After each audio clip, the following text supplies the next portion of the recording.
Good morning students and welcome back to my class Nirvana classes.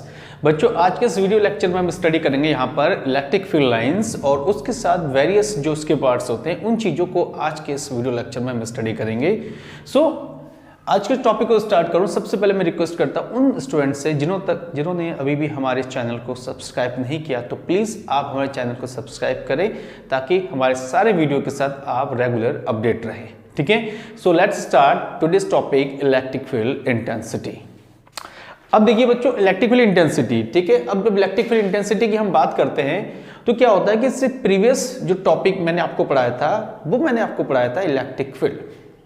अब आपने कह दिया कि इलेक्ट्रिक फील्ड ऐसा ऐसा होता है, लेकिन उसको पिक्चर के फॉर्म पे कैसा होना चाहिए, उसका कर्व के फॉर्म पे कैसा होना चाहिए। एक होता नहीं कि भाई ऐसा ऐसा चीजें होनी चाहिए।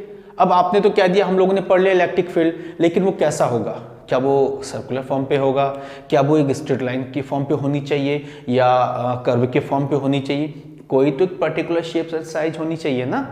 तो उन चीज़ों को क्या है कि हम जब पिक्चर्स के फॉर्म पे लेके चलते हैं तो उनकी एक पर्टिकुलर कंडीशंस को फॉलो करना पड़ता है।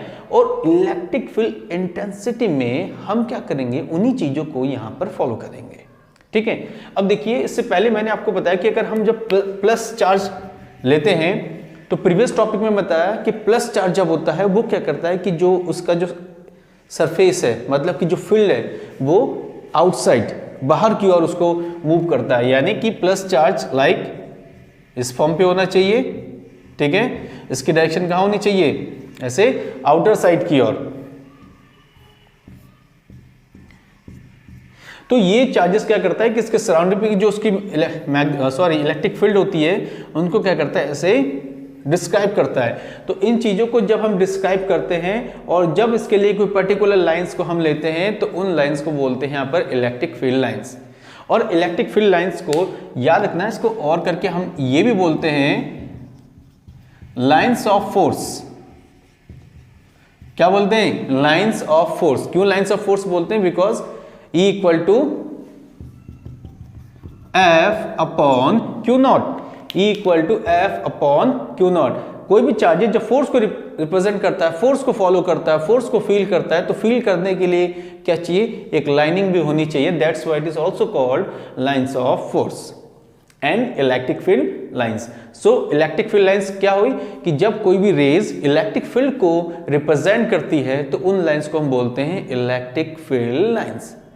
अब इलेक्ट्रिक फील्ड लाइंस पे मैंने कहा कि ये प्लस चार्ज है, मैंने आपसे क्या कहा कि ये प्लस चार्ज है तो इसके पर्टिकुलर डायरेक्शन कुछ ऐसा होना चाहिए।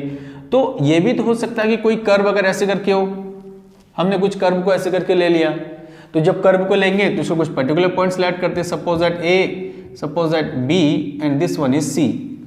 तो इलेक्ट्रिक फील्ड लाइन में क्या है कि वो कर्व भी हो सकती है, और जब कर्व है तो देखो मैंने 3 पॉइंट लेट किया, एक ए, बी और सी। ठीक है, मैंने 3 पॉइंट यहाँ पे लेट कर लिया। तो जब किसी भी सरफेस के ऊपर कोई पॉइंट हम लेट करते हैं तो वहां पर क्या कर सकते हैं, वहां पर एक टेंजेंट्स भी हम रिप्रेजेंट कर सकते हैं लाइक। तो यहाँ पर ई ए हो जाएगा, यहाँ पर क्या हो जाएगा, ई बी हो जाएगा, और फाइनली ये क्या हो जाएगा, ई सी। तो बच्चों 3 डायरेक्शंस मैंने आपको बताए, ए बी एंड सी। ठीक है, अब हम एक काम करते हैं कि अब इसमें आगे बढ़ते हैं। अब देखो आगे मैं क्या बताऊंगा कि एक्चुअल में ये डायरेक्शंस हो गया इलेक्ट्रिक फील्ड लाइंस। ठीक है, तो इसका ये मतलब है कि इलेक्ट्रिक फील्ड लाइंस की कुछ प्रॉपर्टीज भी होती है कि इलेक्ट्रिक फील्ड लाइंस की प्रॉपर्टीज क्या होनी चाहिए। तो इलेक्ट्रिक फील्ड लाइन की प्रॉपर्टीज याद रखिएगा कि वो हमेशा पॉजिटिव से अराइज होंगे और नेगेटिव की ओर क्या होते हैं, एंड होते हैं। पॉजिटिव से निकलेंगे और नेगेटिव डायरेक्शंस में क्या होगा, वो एंटर करेंगे। और 2 लाइनें, ठीक है, लाइक दिस, लाइक दिस, ये 2 लाइनें अगर हम इलेक्ट्रिक फील्ड ए और बी की बात करें, ये दोनों लाइनें कभी भी एक दूसरे को कट नहीं कर सकते। क्यों नहीं कर सकते हैं, देखिए एक दूसरे को कट इसलिए नहीं करते हैं, मैंने जस्ट अभी आपको यहाँ पे समझा कि अगर मैं एक लाइन ऐसे करके लेता हूँ, कोई भी एक सिंगल लाइन लेता हूँ और इसमें अगर मैं एक पॉइंट सेलेक्ट करता हूँ ए, तो ये क्या बनेगा, ई ए, यानी कि टेंजेंट्स, एक सिंगल टेंजेंट्स केवल एक सिंगल डायरेक्शंस को रिप्रेजेंट करता है। ठीक, और सेम काइंड अगर आप देखिए इसमें मैं एक और लाइन यहाँ से कट कर दूं, एक तो ऑलरेडी पॉइंट है और उस पे डायरेक्शंस क्या है, ई ए है, मैं उस पर एक और लाइन अगर कट कर दूं तो यहां पर दो डायरेक्शंस होनी चाहिए ई बी, ये तो पॉसिबल है ही नहीं। सिंगल पॉइंट पे, सिंगल टेंजेंट्स पे केवल और एक ही डायरेक्शंस को क्या होता है, रिप्रेजेंटेशन होता है, दूसरी डायरेक्शन इसमें पॉसिबल नहीं है। तो स्टूडेंट्स ये आपके पास था इलेक्ट्रिक फील्ड लाइंस, ठीक है, जिसपे कुछ बेसिक चीजें मैंने आपको यहाँ बताई है, उन चीजों को आप नोट कीजिए। फिर इसके कुछ और प्रॉपर्टीज होते हैं, इसकी डायरेक्शंस क्या होती है, उन डायरेक्शंस को मैं बात करूंगा और इस पे एक और इंपॉर्टेंट टर्म्स है उस पर हम आते हैं, ठीक है। आप इनको सबसे पहले नोट कर लीजिए, फिर आगे बढ़ते हैं। स्टूडेंट्स नाउ अब हम क्या करते हैं, इलेक्ट्रिक फील्ड लाइंस की जो और भी प्रॉपर्टीज है उन प्रॉपर्टीज को अब क्या करते हैं, डिस्कशन करते हैं, ठीक है। सबसे पहले देखिए नंबर 1 पे अगर हम एक प्लस चार्ज लेते हैं, एक सिंगल प्लस चार्ज, तो क्या होता है कि पहले भी मैंने बताया कि सिंगल प्लस चार्ज में क्या होते हैं कि इसकी जो डायरेक्शंस होती है वो क्या होती है, ऐसे करके आउटसाइडर, ठीक है। तो डायरेक्शंस कहां होनी चाहिए, डायरेक्शन इसकी क्या होती है, आउटसाइड, जब हम क्या करते हैं कि एक सिंगल प्लस चार्ज को लेते हैं, ठीक है। अब एक काम करते हैं, नाउ नेक्स्ट पॉइंट पर can we take negative charge, जब हम नेगेटिव चार्ज लेंगे देन इसमें क्या होगा, इसमें जो इसकी लाइंस की डायरेक्शंस होती है वो हमेशा क्या होती है, इनवर्ड्स, ठीक है, अंदर की ओर, यानी कि जो डायरेक्शंस होगा वो क्या होगा, अंदर की ओर की, भाई अट्रैक्टिव फॉर्म पे जिसे हम लोग नॉर्मली कहते हैं अंदर की ओर, ठीक है। प्लस में क्या होगा, डायरेक्शंस को बाहर की ओर, और माइनस में क्या होता है, अंदर की ओर, ठीक है। तो ये दो चीजें हैं जिनको हम लोग क्या करते हैं, बेसिकली स्टडी करते हैं। और उसके बाद मैं पॉइंट नंबर 3 में जाऊंगा। देखिए पॉइंट नंबर 3 में अगर मैं दो प्लस प्लस लेता हूं या एक प्लस एक माइनस लेता हूं, तो फर्स्ट ऑफ ऑल एक प्लस ले लेते हैं, एक माइनस ले लेते हैं। तो प्लस और माइनस लेने पे जस्ट अभी मैंने आपको बताया जस्ट कि आप प्लस में क्या होता है कि प्लस और माइनस पे, प्लस में जो डायरेक्शंस होती है वो डायरेक्शंस आपके आउटसाइडर यानी कि वो बाहर की ओर जाएगी, और नेगेटिव में क्या होता है कि वो अंदर की ओर यानी कि इनवर्ट फॉर्म पे, ठीक है। तो प्लस से अराइज होंगे और नेगेटिव में एंटर करेंगे। ये आपके पास है प्लस और माइनस की डायरेक्शंस पे। आप इसको कुछ इस तरीके से भी बना सकते हैं, थोड़ा सा और मॉडिफाई करना चाहें तो आप डायरेक्शन को ऐसे भी कर सकते हैं, ये अंदर की ओर आ गया and this is outward directions when you take plus और माइनस। पॉइंट नंबर 4 में एक काम करते हैं कि अब दोनों को हम प्लस प्लस कर देते हैं या दोनों को माइनस माइनस कर देते हैं, जैसा भी आपकी मर्जी, हम उन चीजों को यहां पर ले सकते हैं। देखिए अगर मैं दोनों प्लस प्लस लेता हूं, ठीक, अब प्लस और प्लस यानी दोनों सेम काइंड ऑफ चार्जेस है, तो इसमें जाहिर सी बात है आपको पता है ये क्या है, रिपल्सिव फॉर्म है, ठीक है। तो इसमें क्या होगा, लाइक दिस, कट नहीं करेंगे, ये ध्यान रखना कि दोनों क्या होंगे, एक दूसरे के इसमें रिपल्सिव फॉर्म पे होंगे, बट वो एक दूसरे को कट नहीं करेंगे। जैसे हम सोचेंगे कि भाई कट भी हो सकता है, नो, पॉसिबल ही नहीं है कि वो एक दूसरे को क्या करें, यहां पर कट करें, जब दोनों क्या होंगे, आपके प्लस प्लस के फॉर्म में होंगे, ठीक है। इससे भी बड़ी बात और लास्ट पॉइंट नंबर जो 5th है, मैं बहुत इंपॉर्टेंट बात आपको बताने जा रहा हूं। कोई भी अगर हम प्लेट्स लेते हैं, अगर वो कंप्लीटली पॉजिटिव चार्जेस के साथ फिल्ड है, ध्यान रखना बच्चों कि अगर आप एक प्लस चार्जेस लेते हैं, कोई प्लेट्स लेते हैं, 5th नंबर प्रॉपर्टीज में मैंने ऐड कर लिया कि आपके पास एक प्रॉपर्टी ये है, प्लेट्स है जिसमें प्लस चार्जेस हैं, ओके। तो प्लस चार्जेस होने पे इनके अराउंड पे डायरेक्शंस कैसी होनी चाहिए, इनके अराउंड पे डायरेक्शंस कैसी होनी चाहिए। तो इसके लिए देखिए ये प्लस है, तो मैंने कहा कि प्लस की डायरेक्शन क्या होती है, ऑलवेज आउटसाइडर की ओर। ये नेगेटिव, ये भी प्लस है, इस साइड भी प्लस होगा, तो इसकी डायरेक्शन क्या होगी, ऐसे आउटसाइडर। यानी कि प्लस लेने पे जैसे ये प्लेट्स ले लिया तो इधर प्लस का है, ये भी प्लस का है, तो दोनों के डायरेक्शंस क्या होंगे, आउटसाइडर फॉर्म पर होंगे, ठीक है। ये 5 प्रॉपर्टी जो 5th प्रॉपर्टी है मैंने आपको एक्सप्लेन किया, और ये प्रॉपर्टी कनेक्टेड है इलेक्ट्रिक फील्ड लाइंस के साथ, ठीक है। इन्हीं में मैं थोड़ा सा और आपको आगे लेके चलूंगा कि एक्चुअल में जो इलेक्ट्रिक फील्ड इंटेंसिटी है और डेंसिटी है, डेंसिटी ऑफ लाइंस है, इनके बीच में क्या रिलेशन है, और इनवर्स स्क्वायर लॉ क्या वो प्रॉपर्टी यहाँ पे हम उसको फाइंड आउट कर सकते हैं, ठीक है। उन पर डिस्कशन करते हैं। आप इन चीजों को सबसे पहले नोट कीजिए, फिर नेक्स्ट टॉपिक में आते हैं। अब बात करूंगा मैं यहाँ पर electric field strength and density of line of force, ठीक है। क्या करना है कि इस टॉपिक में हमें बात करनी है कि जो इलेक्ट्रिक फील्ड लाइन स्ट्रेंथ है और लाइन ऑफ फोर्स, इनमें क्या रिलेशंस है। Electric field that is E, line of force, electric field lines, इनमें क्या रिलेशंस होता है, इनको मुझे एक्सप्लेन करना है। और याद रखना कि इनके बीच में जो होगा आपके पास एक और टॉपिक है, वो क्या है कि इनवर्स स्क्वायर लॉ को हम कैसे करके फॉलो करेंगे। ठीक है, अब देखिए इस चीजों में तो सबसे पहले आप एक चीज ध्यान रखिएगा कि कभी भी जो इलेक्ट्रिक फील्ड स्ट्रेंथ है, ठीक है, एक्चुअल में क्या है, electric field strength is directly proportional to density of line of force.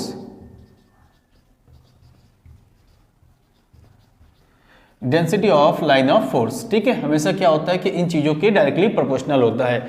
अब इन चीजों के अगर डायरेक्टली प्रोपोर्शनल है तो उनको कैसे एक्सप्लेन करेंगे, उनको एक्सप्लेन करने के लिए एक हम स्पेसिफाई एरिया ले लेते हैं ऐसे करके।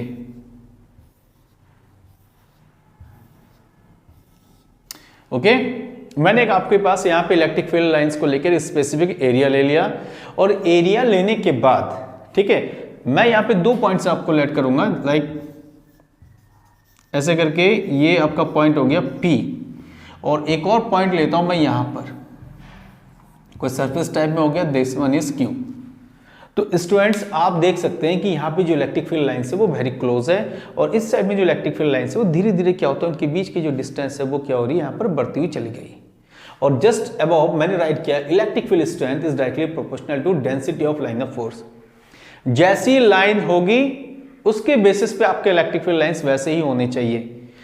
जहां पर लाइन बहुत क्लोज है यानी कि इलेक्ट्रिक फील्ड लाइंस वहां पर बहुत स्ट्रांग है, और जहां पे फील्ड लाइंस बहुत उनके बीच में डिस्टेंस अगर बढ़ती हुई चली जाए, इंक्रीजमेंट हो जाए distance between 2 lines, 3 lines, more and more lines, यानी इलेक्ट्रिक फील्ड वहां पर क्या है, बहुत वीक पॉइंट पर है। तो आप इस रीजन पे देखिए, ये जो रीजन बन जाएगा हमारे पास, ये रीजन और एक ये रीजन, इनमें क्या है, देखिए ये जो P पॉइंट है वो इन सरफेस के क्या है, बहुत क्लोज है। तो यानी कि क्या बन जाएगा यहां पर, स्ट्रॉन्ग फील्ड। ये क्या बन गया यहां पर, स्ट्रॉन्ग फील्ड। और ये कौन सी लाइन बन जाएंगी आपके पास, वीक फील्ड, ठीक है, वीक फील्ड ऑफ रीजन। तो ये भी क्या बन जाएगा, स्ट्रॉन्ग फील्ड ऑफ रीजन। तो यहां पर क्या है स्टूडेंट कि आपके पास electric field strength and density of line charge में क्या रिलेशन है, तो वो एक सिंपल रिलेशन है, ज्यादा इसमें हमें कोई एफर्ट नहीं करना है, कि आपको बस ये ध्यान देना है कि जो इलेक्ट्रिक फील्ड होती है वो लाइन ऑफ फोर्स जो होते हैं उनके डायरेक्टली प्रोपोर्शनल होते हैं। जैसा लाइन होगा वैसा आपके पास इलेक्ट्रिक फील्ड होगा। लाइन बहुत कम है यानी बहुत क्लोज है तो इलेक्ट्रिक फील्ड स्ट्रॉन्ग, लाइन कम है और बहुत डिस्टेंस है उनके बीच में तो आपके इलेक्ट्रिक फील्ड लाइंस जो होंगे वो आपके बहुत कमजोर हो जाएंगे, यानी वीक फॉर्म पे चले जाएंगे, जिसको एक्सप्लेन किया मैंने इन 2 सरफेस के थ्रू, कि मैंने यहाँ पे कुछ इलेक्ट्रिक फील्ड्स बना दी है और ये इसकी बहुत क्लोज है, और ये देखिए इनकी गैपिंग बहुत बढ़ चुकी है, जिससे क्या हो गया कि वहाँ पे इलेक्ट्रिक फील्ड कम हो गया और यहाँ पे इलेक्ट्रिक फील्ड क्या हो गया, ज़्यादा हो गया।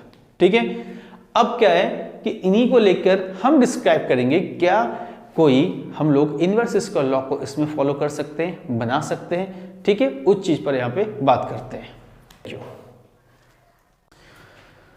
ओके नाउ स्टूडेंट्स, अब बात करता हूं मैं यहां पर जो हमारे पास है, क्या इनवर्स स्क्वायर लॉ को इलेक्ट्रिक फील्ड के साथ हम इन्वॉल्व कर सकते हैं, यानी कि how can be represent the electric field as a terms of inverse square law.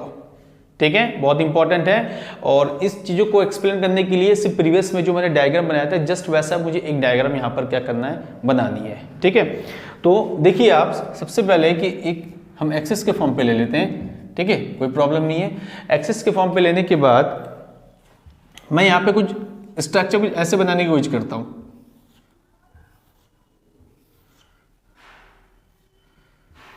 ठीक है, और यहाँ पर हम लोग पर्टिकुलर पॉइंट ले लेते हैं सरफेस, और यहाँ पर एक और सरफेस लेते हैं, वन मोर सरफेस।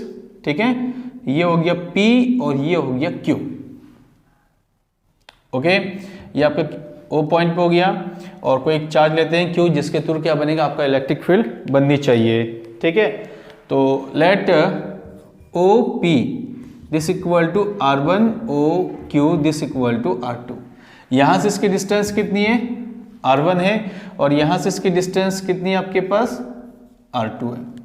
याद रखना कि ये जो सरफेस है, ये सरफेस क्या है आपका 3D फॉर्म पे। जब 3D फॉर्म पे है तो इनको याद रखिए कि बेसिक में दो ऐसा यूनिट्स में दो कंडीशंस होते हैं, एक होता है रेडियन, एक होती है स्टेरेडियन। तो ये 3D फॉर्म पे, तो यहाँ पे हमें क्या लेना पड़ेगा, स्टेरेडियन के केसेस को यहाँ पर क्या करना पड़ेगा, इन्वॉल्व करना पड़ेगा। ठीक है, अब इसके लिए हम लेट करते हैं इलेक्ट्रिक फील्ड लाइंस। ठीक है, electric field lines eight P। सो P पे कितने इलेक्ट्रिक फील्ड लाइंस होते हैं? सो P पे इलेक्ट्रिक फील्ड लाइंस के लिए क्या करेंगे, इस पर कितने फील्ड जा रहे हैं, तो दिस वन इज N, यानी सबसे पहले कितने लाइंस उसमें क्रॉस कर रहे हैं, तो N means number of lines हो जाएंगे अपॉन P का surface area, upon surface area. ठीक है,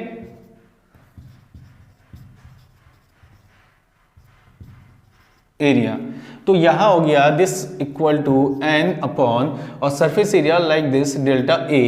अगर मैं डेल्टा A को लेता हूं और देखिए यहां पर क्या है, यहां पर आपके पास P है और यानी स्टेरेडियन के फॉर्म पे चलना पड़ेगा। तो स्टेरेडियन का formula you know that delta sigma ohm, यानी दिस इक्वल टू आपके पास क्या हो जाएगा, delta A upon R square. ये इसका फॉर्मूला होता है स्टेरेडियन का। ठीक है, steradian is equal to delta A upon R square. So finally delta A is equal to steradian into R square. तो यहां पर कितना हो गया, N upon steradian into R1 square. ठीक है, किसके लिए, when we talk on point P। Similarly for second point Q। So electric field lines at Q, this equal to again N upon delta A and this equal to N upon steradian sigma into R2 square. ठीक है, ये हो गया equation number first and this one is equation number second. अब एक काम करते हैं कि दोनों जो इलेक्ट्रिक फील्ड है स्टूडेंट्स, उन इलेक्ट्रिक फील्ड को आपस में डिवाइडेशन कर देते हैं। जब दोनों को हम डिवाइडेशंस करेंगे, so therefore then E1 upon E2, ठीक है, E1 upon E2 is equal to, E1 means यहां पे हो गया N upon steradian upon R1 square divided by, अब क्या आपके पास E2 की वैल्यू यहां पर N upon steradian into R2 square. तो ये फॉर्मेट आपके क्या हो जाएंगे, कैंसिल हो जाएंगे बहुत इजी तरीके से, इसमें कोई डाउट नहीं होनी चाहिए।